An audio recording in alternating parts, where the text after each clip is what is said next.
everybody, it's Josh with Talk About Trek, and we are back again on Wednesday for another episode of the Star Trek Comic Collective, and today we're going to be talking about Star Trek Voyager Homecoming, the new series here covering what happened to Voyager after they came home.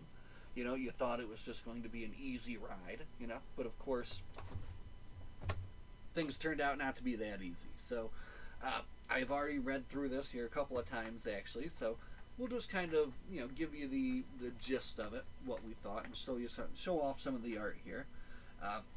From the inside here, after 7 years exploring the Delta Quadrant, the USS Voyager has finally returned to the Alpha Quadrant, home. Everyone is looking forward to reuniting with their friends and family after the crucibles they've faced. But there is a deadly secret in store, one that threatens to take the crew farther from home than ever before. This was written by Susan Bridges and Tilly Bridges.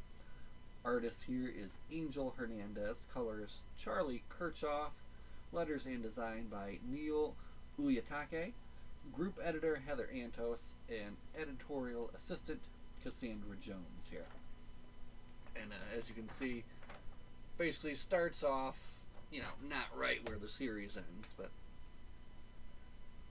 so come to think of it, in the series, right, they flew under the bridge or over, in the San Francisco Bay, right? This actually doesn't show any of that. But anyway, let's kind of get into this one a little bit here, and we're going to try something a little bit different and see if we can show off some of the actual art here. So we'll try to avoid the glare as best we can, but I was impressed. I thought that the art, I liked the style particularly more than, say, like this. This is like the Star Trek Defiant art style. I think I preferred, this style. So it starts out with some pretty interesting, some nice scenes, where kind of Janeway recounts, the friends that they've made. Look at that. Nice shot, nice panel of Neelix and Kes there. And unexpected crew members joining. And then this one I like especially because you got the Bride of Chaotica. And then they brought up this little part too here, the Doctor and his friend. And of course the Salamanders, right? And the Borg Queen. So, a lot of cool stuff going on there. But the story basically is they're back in the Alpha Quadrant, and these 4 admirals come on board the ship here. As you can see, these 4 admirals come on board, and then just kind of immediately they lose control of the ship. Something is going on with Tuvok as well. He's experiencing some kind of nightmares during the day kind of thing, premonitions possibly, right? So you got some interesting stuff going on there. Down in sickbay, you've got Tom and B'Elanna and their beautiful little baby here. And then, of course, Tom's dad, Admiral Harris, he's acting a little bit strangely, right? He's acting just a little bit weird here. And again, it's just kind of a lot of setting up what's going on here, basically. But at this point, they kind of realize something's up, so they send the Doctor on a mission here to see what's going on with the admirals. They're saying, it's top secret, we can't tell ya.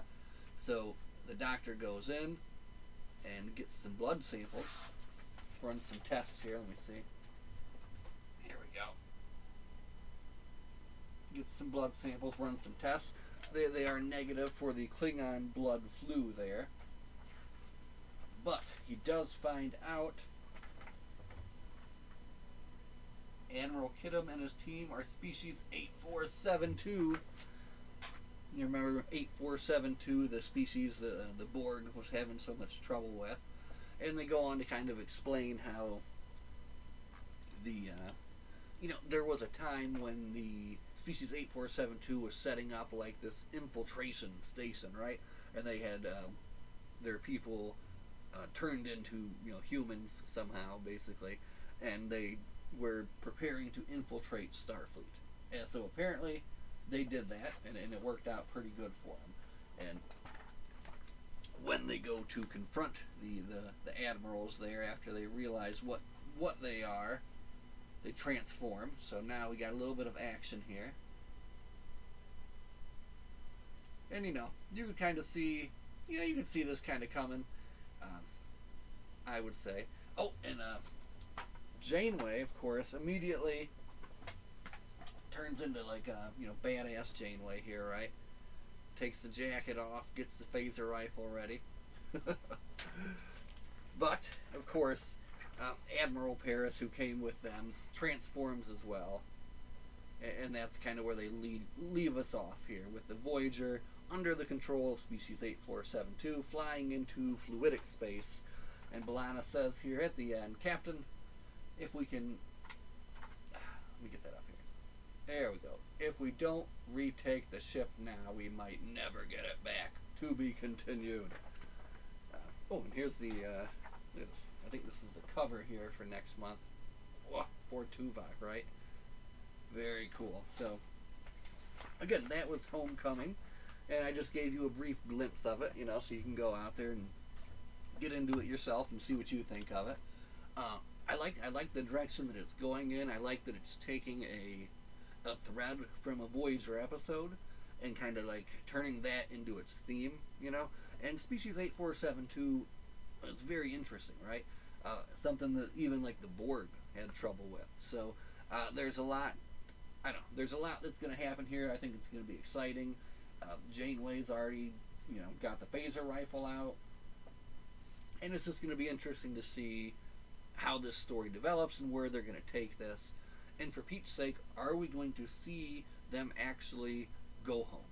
Because I'm hoping here at the end of the series, at least, we are going to see, go home, some reunions, some, Harry Kim getting to see his mom and dad again finally, right? But we'll get there eventually. So, but that's it for this week's episode of the Star Trek Comic Collective. Again, check out Star Trek Voyager. There is a lot of Star Trek comics out there right now. We went today to the comic book shop, and he had this old one pulled for me too. And I don't have a lot of these, the early Voyages. And in fact, I have no idea what any of this is about. This is number 9 from 1997, and I think I only have 2 or 3 more of these, so that was cool to pick up. But the other exciting thing, and I think this is what we're going to get into next week, is the newest Star Trek comic, The Last Starship. Now, interesting decision here. They've set this comic in the Discovery timeline right at the time of the burn, right? So, if you don't know what that is, basically, in the far future of Discovery, at some point, all of these starships blow up. And it kind of leads to everything falling apart, the lack of warp drive. So they're going to be exploring that period in time. So next week we will take a closer look here at The Last Starship and see what that's all about. And hopefully each week as we progress along here, we'll get a little bit better at showing you guys the comics themselves. Just kind of doing things with spit and duct tape and that kind of stuff at this point. But we'll get there eventually, We'll come up with some kind of system. I really got to figure something out because I got these toys coming in that I'd like to show off. So some sort of more advanced camera system is going to be required than the spider web of weird stuff I've got going on here. Anyway, that's it for today's episode. As always, my friends, live long and prosper, and we'll see you guys in the next one. Have a good night.